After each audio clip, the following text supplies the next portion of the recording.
What a game. So what's good? What's good, YouTube? It's your boy Humble Warrior back at you guys another video.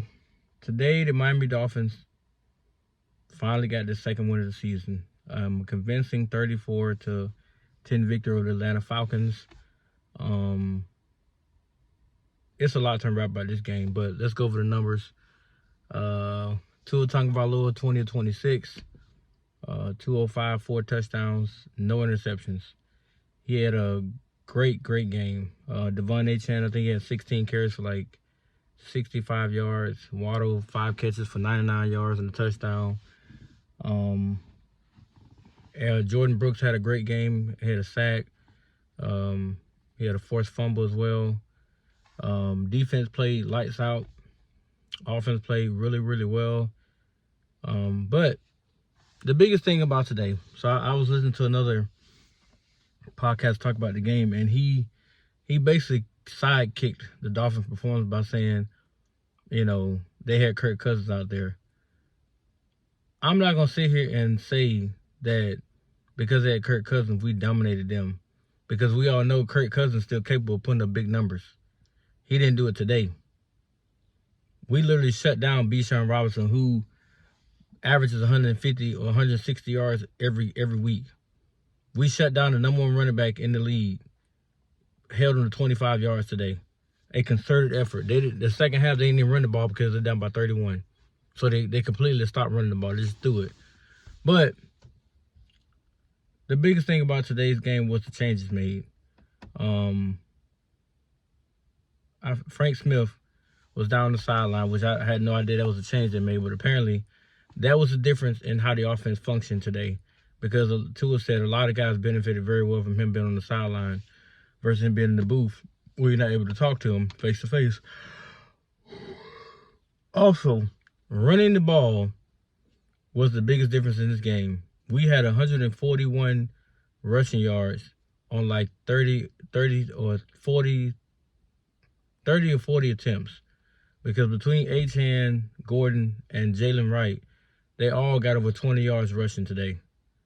So each one of them contributed very heavily to the run department, which opened up a lot of our damn passes today, which Tua looked immaculate. He missed one or two throws here and there. And he nearly did throw an interception because the ball did get batted out of a defender's hand the last second off a screenplay that was going to Achane. That probably would have been a touchdown.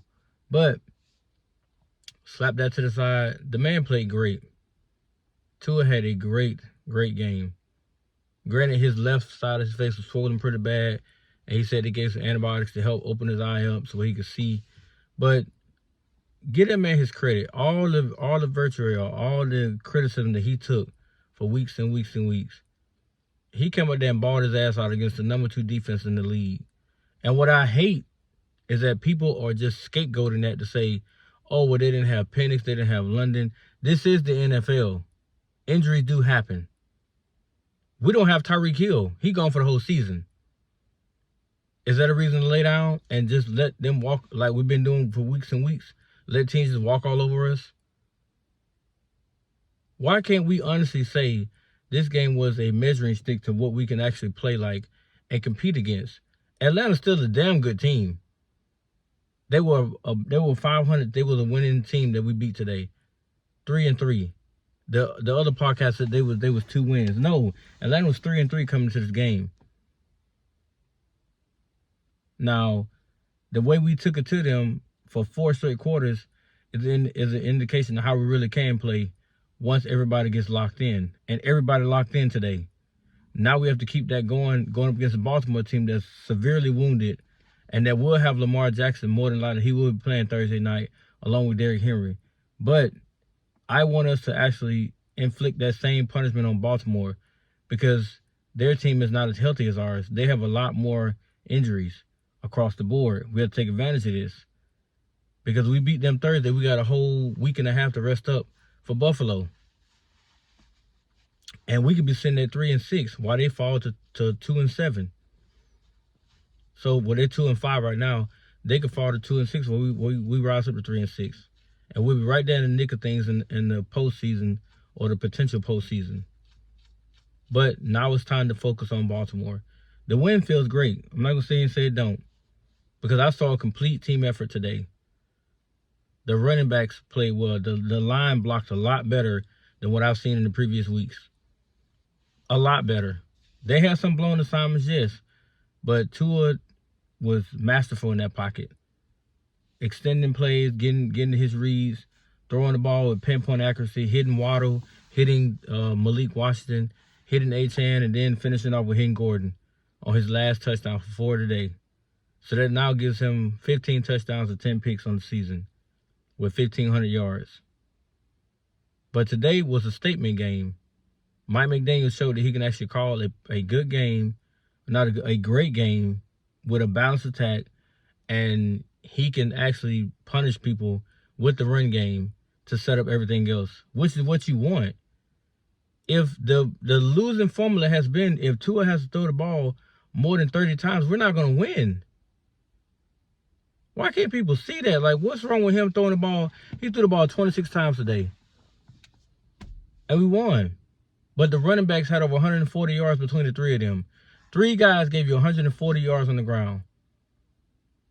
We didn't need rushing touchdowns. Hell, the passing game set all that up. No, the running game set up the passing game, which really, really confused the Falcons defense, which is number 2 overall defensively. Number 2. So although fans are irritated because, as they say, it took this long, I knew at some point it was going to click. Mike McDaniel cannot keep doing the same stuff he was doing and expect the different result. Wasn't going to work that way. But kudos to McDaniel. Big props to him. Big props to Tua. To his offense, they looked a lot more in-depth. A lot cleaner. A lot more guys got involved. NWI got some catches today. Ingle, Tanner Connor caught a big throw. Waddle actually showed himself to be a number 1 today, the way he played, the catches he made. And Malik Washington, he did good today too. But Achane and Gordon are a nice 1-2 representation of what we can become in the running department. And Jalen Wright fell in line and he was hitting the holes. He was seeing the lanes open up and he was taking advantage of it. Why can't the fan base just say we beat a good Falcons team? Because they didn't have Michael Penix and Drake London, it didn't make all the world of a difference. Because Michael Penix still is known to do dumb stuff in certain minutes. Would the score have been a little bit different? Absolutely. Because they would have put up probably 17 on us. Maybe 20. But that's not to say that Kirk Cousins couldn't do it. But he's not the same caliber quarterback he used to be. But that's why they say any given Sunday, you either get this kind of performance or you're going to get that type of performance. And let's be real here. We could have laid down today. We could have easily took a 34, or 40. We could have got 40 drops on us defensively today. And the offense could have went out there and played like straight shit. Atlanta would have been the ones doing this shit and fucking flying and doing their little dance and shit like that, dropping, beats and stuff all on our heads from forcing Tua to throw the ball or forcing him to throw picks and get sacked and just the offense wrecking, going backwards. Like, all that could have happened today. But it didn't happen. We looked like the better team on the field today. And I don't mind saying that we took a big step. People got to stop looking at what the Falcons didn't have and looked at what the Dolphins actually did to them. Because the Dolphins could have played the same old brand of offense and they would have said, you let a Kirk Cousins-led team with Bijan Robinson beat you. It would have got talked about nonstop. Nonstop. But it didn't happen, did it? The defense smothered them for 3.5 quarters. Damn near 4 quarters. They let a little chip shot touchdown at the end that meant nothing to close the game out. It meant nothing. But the offense scored repeatedly. And they put us about 31 points, which is mind-blowing. They gave you 28 points a day from Tua. 28 points. You got 34, which means you had 2 field goals and 4 touchdowns. That's a winning formula for football.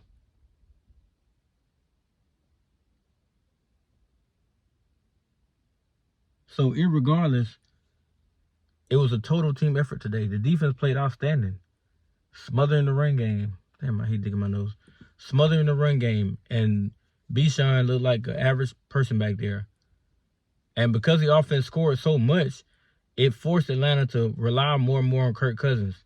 Because Atlanta loves to run the ball too. That's what sets up their offense. If they could run the ball and Bijan is having a beast of a day, Kirk Cousins would have had a field day on our defense because they would have never been able to stop him. He would have been picking receivers left and right, but that did not happen. But it also helped the offense stay consistent. That second quarter touchdown before the half was critical. Because in that drive, we converted 3 or 4 third downs. And then Tua made the play to Malik when he rolled to his left and threw a dart to the pylon in the end zone where Malik caught it and barely made it across the goalpost, but he made it across it right in front of damn Achane for a touchdown. That touchdown right there gave us momentum, serious momentum. And then we took advantage in the second half. We got a touchdown in the third quarter, 24-3. We got another touchdown from Tua, 31-3. And then we just got a field goal to go up 34-3. So that the second quarter touchdown gave Miami the confidence they needed to secure that win going into the second half to finish the game off. Let's not forget that we was only up 10-3. But we got the touchdown that we needed, which we had said, if we get this touchdown, we can go into the half. We got to come back out with the same momentum, and we did. We stopped them. They stopped the offense. We stopped them again. The offense went down and they got a touchdown. But Tua threw a beautiful 43-yard dot to Waddle, who caught it on a crossing route and kept on going. Then he hit Ollie Gordon for, I think, like 10 to 15 yards for another touchdown to put the game out of reach. At that point, it was over with. 31-3, game's over. But kudos to everybody today. Now we got to go focus on Baltimore. It won't be easy to beat them. But if we beat them, we're now looking at possibly having a serious competition with the Bills. And if we can somehow beat them, we're at 4-6. 4-6, guys. And then we beat Washington. We're going to the bye week on a 4-game win streak. Coming off the bye week, we play the Jets and then the Saints. If we beat them two teams, we're back to 7-6 with a real chance to actually make the postseason. With a real chance. So it starts with one game at a time.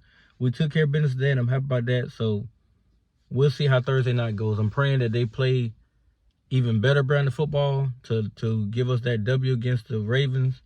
And then from there, the Bills are going to be one of the toughest games to win.